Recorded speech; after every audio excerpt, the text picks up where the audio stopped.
राष्ट्रपति Donald Trump का एक बड़ा बयान आ चुका है।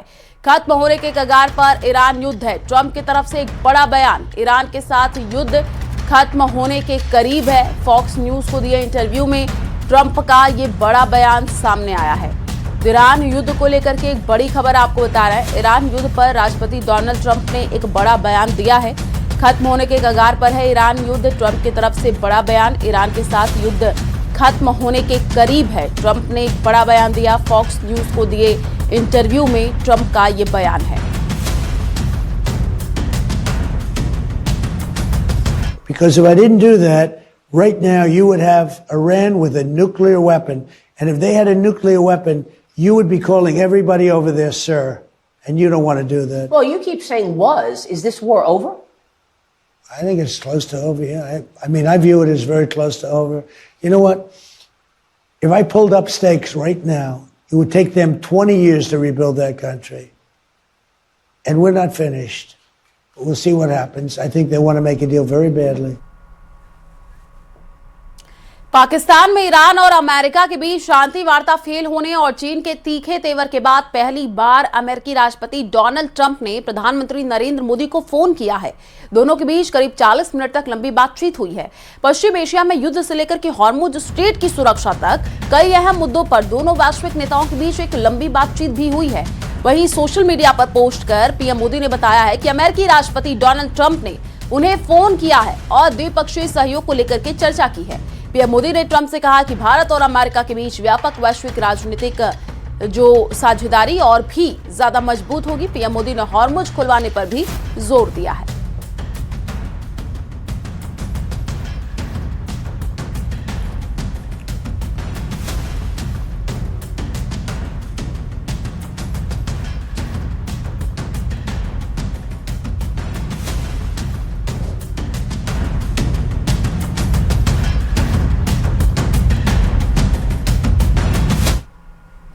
ईरान से युद्ध के बीच अमेरिका और चीन का टकराव शुरू हो गया है। ईरान को हथियार सप्लाई के आरोप से चीन बहुत ज्यादा भड़क गया है।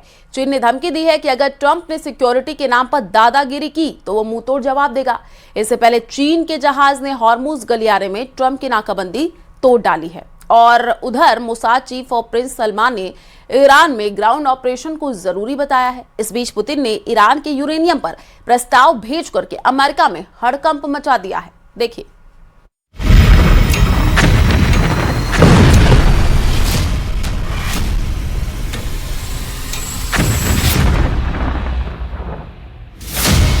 ट्रंप का टारगेट ईरान के हॉर्मुज स्ट्रेट और यूरेनियम पर कब्जा है। इजराइल का टारगेट ईरान के प्रॉक्सी ग्रुप का संपूर्ण सर्वनाश है। मगर सऊदी अरब के क्राउन प्रिंस मोहम्मद बिन सलमान को ईरान में तख्ता पलट से कम कुछ भी मंजूर नहीं है। सऊदी अरब के क्राउन प्रिंस पर युद्ध भड़काने के आरोप लगते ही ईरान ने बारूदी बदला लिया था। मगर अब प्रिंस सलमान के असली मंसूबे का पर्दाफाश हुआ है। वो ट्रंप और नेतन्याहू से ज्यादा घातक ऑपरेशन ईरान में चलाने का प्लान बना रहे हैं। इजरायली चैनल 12 न्यूज ने अपनी रिपोर्ट में दावा किया है कि सऊदी क्राउन प्रिंस मोहम्मद बिन सलमान ईरान के खतरे को खत्म करने के लिए मिलिट्री एक्शन चाहते हैं। यानी क्राउन प्रिंस मोहम्मद बिन सलमान ईरान के सुप्रीम लीडर मुज्तबा खमैनी के तख्ता पलट के लिए ईरान में घुसकर हमले के लिए तैयार हैं।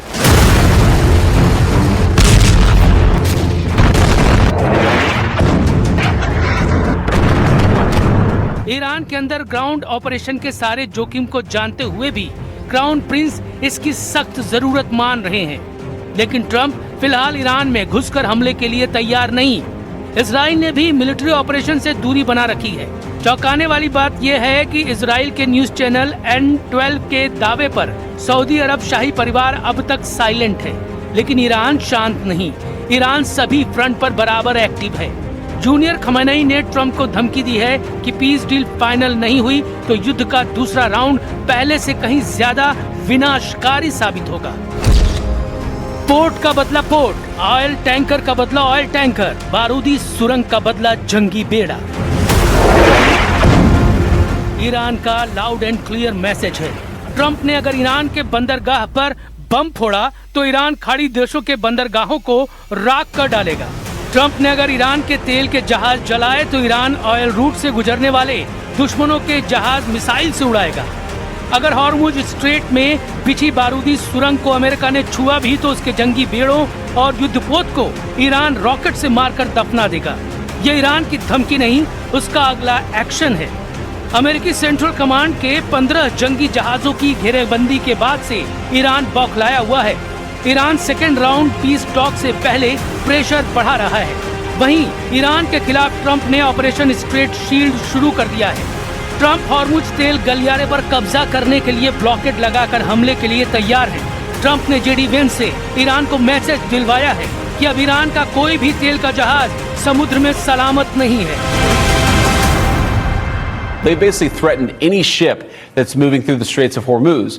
Well, as the President of the United States showed, two can play at that game. And if the Iranians are going to try to engage in economic terrorism, we're going to abide by a simple principle that no Iranian ships are getting out either.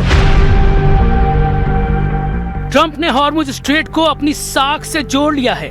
उन्होंने Iran के जहाजों की आवाजाही रोकने के लिए Hormuz strait के करीब 16 से ज्यादा युद्धपोत, 2 वर्जीनिया क्लास परमाणु पनडुब्बियां, 11 गाइडेड मिसाइल डिस्ट्रॉयर्स, 150 से ज्यादा लड़ाकू और निगरानी विमान, 8000 से ज्यादा नौसैनिक तैनात कर रखे हैं। ईरान भी ट्रंप को झटका देने के लिए तेल गलियारे पर जबरदस्त सैन्य तैनाती कर चुका है। हॉर्मुज स्ट्रेट पर कब्जा बरकरार रखने के लिए ईरान ने 1000 से ज्यादा फास्ट अटैक क्राफ्ट बोगहामेर और जुल्फाकार क्लास तैनात कर ली है। ये छोटी बोट मिसाइलें रॉकेट लॉन्चर और मशीन गन से लैस होती हैं। इनके साथ C-802, C-701, खलीज फार्स और नूर मिसाइलों को रेवोल्यूशनरी लड़ाके लेकर तैयार हैं। इनकी रेंज 200 किलोमीटर तक है। ईरान के सबसे कारगर ड्रोन्स शाहेद 136 और शाहेद 238 की भारी तैनाती वॉर जोन में है। इसके साथ स्ट्रेट में बिछी समुद्री माइंस को ईरान ने एक्टिवेट कर दिया है। ये लड़ाई सबसे भीषण हो सकती है क्योंकि यहाँ ईरान अकेला नहीं, चीन ने हॉर्मुज पर ट्रंप के खिलाफ मोर्चा खोल दिया है। चीन ने धमकी दी है कि ट्रंप के ब्लॉकेट के नतीजे भयानक साबित हो सकते हैं।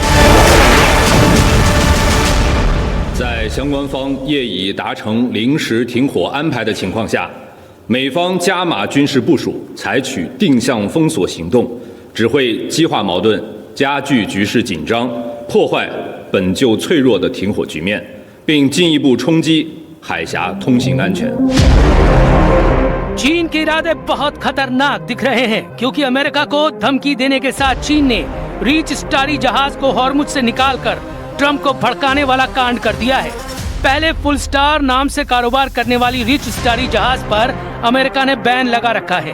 ट्रंप के ब्लॉकेड लगाने के बाद ये जहाज दूसरी कोशिश में हॉर्मुज को पार कर पाया है। इससे पहले 13 अप्रैल को रिची स्टारी को अमेरिकी जंगी जहाजों के खतरे की वजह से वापस लौटना पड़ा था। अमेरिका ईरान महायुद्ध पार्ट 2 से पहले चीन ईरान की ताकत बढ़ाने में जुटा है। खबर है कि जल्द चीन ईरान को नए एयर डिफेंस सिस्टम भेजने वाला है। ये man made air defence system कंधे पर रखकर चलाए जाने वाले एंटी एयरक्राफ्ट मिसाइल सिस्टम हैं, जिन्हें मैन पैड्स के नाम से जाना जाता है। ये सतह से हवा में मार करने वाली मिसाइलें हैं, जिन्हें 1 या 2 सैनिकों द्वारा आसानी से ले जाया और ऑपरेट किया जा सकता है। इन्हें कम ऊंचाई पर उड़ने वाले लड़ाकू विमानों के लिए बड़ा खतरा माना जाता है क्योंकि मैन पैड्स आसमान में उड़ते फाइटर जेट को पल भर में गिरा सकते हैं।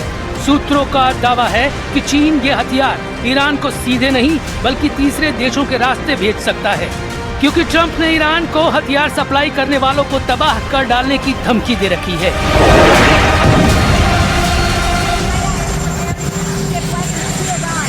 Well, if China does that, China's going to have big problems, okay? चीन नफे नुकसान का हिसाब लगाकर अमेरिका से दुश्मनी निभाएगा, लेकिन पुतिन इस मामले में क्लियर है। अमेरिका से युद्ध के बीच रूस ने ईरान से पक्की दोस्ती निभाई है। पुतिन ने ईरान को यह ऑफर दिया है कि वो अपना यूरेनियम रूस को सौंपकर सुरक्षित कर सकता है।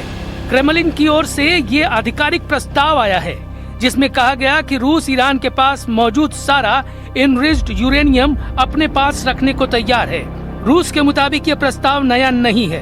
पुतिन पहले भी इसे अमेरिका और दूसरे देशों के सामने रख चुके हैं। रूस का कहना है कि ये ऑफर आज भी मेज पर है, बस इस पर अमल होना बाकी है। रूस का तर्क है कि उसके प्रस्ताव से ईरान पर परमाणु हमले का खतरा टल जाएगा। साथ ही ट्रंप के मैक्सिमम प्रेशर अभियान की हवा भी निकल जाएगी। पुतिन ऐसे डेडलॉक को खत्म करना चाहते हैं जिससे ट्रंप को ईरान पर हमले की वजह ही नहीं मिलेगी। हालांकि ट्रंप ईरान के यूरेनियम को इतनी आसानी से हाथ से जाने देने के लिए तैयार नहीं। उनकी नजर ईरान के 400 किलोग्राम संवर्धित यूरेनियम पर है, जिससे करीब 9 एटम बम बन सकते हैं। किस ग्रेड तक यूरेनियम संवर्धन से परमाणु हथियार बनता है, इसे भी जान लीजिए। यूरेनियम का 3 से 5% एनरिचमेंट बिजली बनाने के लिए किया जाता है। 20% तक यूरेनियम एनरिचमेंट रिसर्च और स्पेशल यूज के लिए होता है। यूरेनियम को 90% तक संवर्धित करके परमाणु हथियार बनाया जाता है। पुतिन ने ईरान के एटमी प्रोग्राम का कवच तैयार कर लिया है।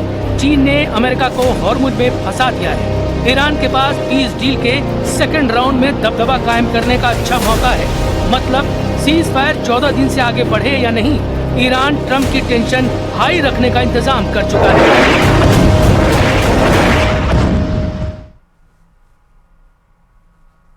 ईरान हिजबुल्लाह की जंग में तुर्की की एंट्री से खलबली मच गई है। इजराइल के पूर्व पीएम ने तुर्की को अपना नया दुश्मन बता दिया है और उधर तुर्की ने नेतन्याहू की गिरफ्तारी की मांग कर दी है।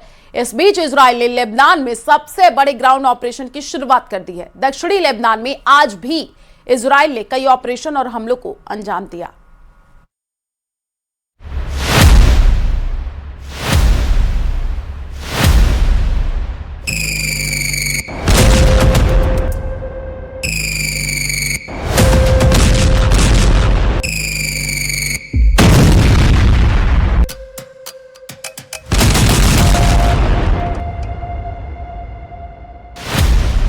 ईरान के बाद तुर्की इजराइल का अगला टारगेट।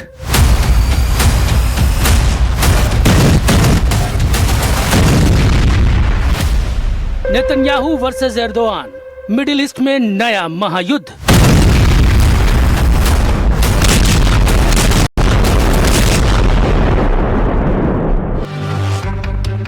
खाड़ी में जंग का तूफान थमा भी नहीं कि नया बवंडर खड़ा हो गया है। इजराइल ने ईरान पर तूफानी हमले किए, उसके न्यूक्लियर और मिसाइल प्रोग्राम को कुचलने का दावा किया। अब इजराइल के प्रधानमंत्री बेंयामिन नेतन्याहू ने अगला टारगेट चुन लिया है।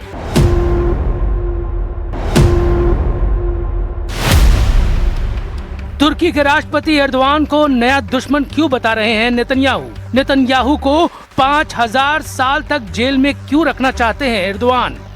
הם שבאו להשמיד אותנו, הם נלחמים כרגע על הישרדותם. הכוח של מדינת ישראל, רק 80 שנה אחרי השואה, נראה בפני כל העולם. גם אם העולם שכח את לקחי השואה, אנחנו לא שכחנו. ईरान के साथ 40 दिन की जंग सीज फायर के बाद भले ही रुक रुक कर बढ़ रही हो, लेकिन इजराइल ने तुर्की को नया खतरा बता दिया है। भले ही खुद नेतन्याहू कह रहे हैं ईरान के खिलाफ उनकी जंग खत्म नहीं हुई है, लेकिन इजराइल के एक्सपर्ट और पूर्व पीएम ने बड़ी चेतावनी दे दी है।